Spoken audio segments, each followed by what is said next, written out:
শিলিগুড়িতে উৎসব মুখর পরিবেশে উদযাপিত হলো বাংলা নববর্ষ 1432। বাংলার ক্যালেন্ডারের এক নতুন অধ্যায় শুরু হলো। 1431 সনকে বিদায় জানিয়ে বাঙালি জাতি পা রাখল 1432 সনে।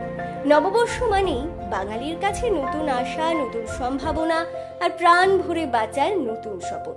সেই ঐতিহ্য মেনেই এবছরও রাজ্যের বিভিন্ন প্রান্তের মতো শিলিগুড়িতেও মহা ধুমধামের সঙ্গে পালিত হলো বাংলা নববর্ষ। নববর্ষ উদযাপনের প্রস্তুতি শুরু হয়েছিল বেশ কয়েকদিন আগে থেকেই। ঘর সাজানো, নতুন পোশাক কেনা, প্রিয়জনদের উপহার এবং শুভেচ্ছা বিনিময়ের মধ্য দিয়ে তৈরি হয় এক উৎসব মুখর আবহ। বছরের প্রথম দিনটি শুরু হয় প্রভাত ফেরি ও সাংস্কৃতিক অনুষ্ঠানের মধ্য দিয়ে।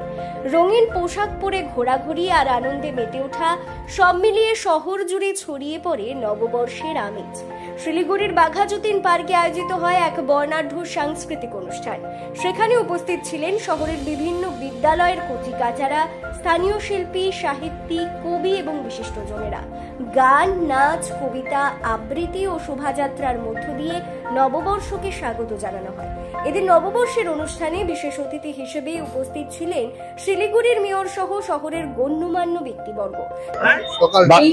বাংলা নববর্ষ আমরা উদযাপন শুরু করলাম। প্রথমে অর্চক করলো তাদের প্রোগ্রাম, তারপর পৌর নিগম আমরা করলাম আমাদের রাজ্য সঙ্গীত, বাংলার জল, এবং তারপর বীরেন্দ্র রায়ের অমর যে গান ঘনরণ্য পুষ্পভরা, নির্বাচিত কয়েকটা স্ট্যান্জা, এবং শেষে এসে বৈশাখ, যেটা ছাড়া বাংলা নববর্ষকে আহ্বান সম্পূর্ণ হয় না। 3টে গান, প্রায় 1000 জন ছাত্র ছাত্রী, বিভিন্ন স্তরের বিভিন্ন সাংস্কৃতিক কর্মী, শিলিগুড়ির মানুষজন, তারা সবাই অংশগ্রহণ করেছে। এরপর আমরা মঙ্গল শোভাযাত্রা করব বাঘাযতীন পার্ক থেকে সূর্য সেন পার্ক।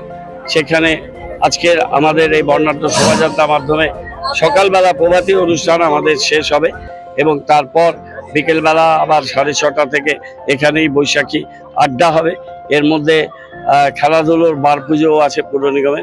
এই প্রোগ্রামগুলো আজকে আমরা পুরসভা থেকে করব। তারা সবাই নববর্ষের শুভেচ্ছা জানান সাধারণ মানুষকে এবং এ ধরনের সাংস্কৃতিক ঐতিহ্যকে ধরে রাখার আহ্বান জানান।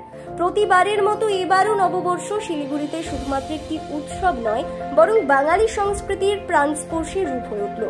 বাংলা নববর্ষ 1432 যেন সবার জীবনে সুখ, শান্তি ও সমৃদ্ধি নিয়ে আসে, এই কামনায় শহরবাসী।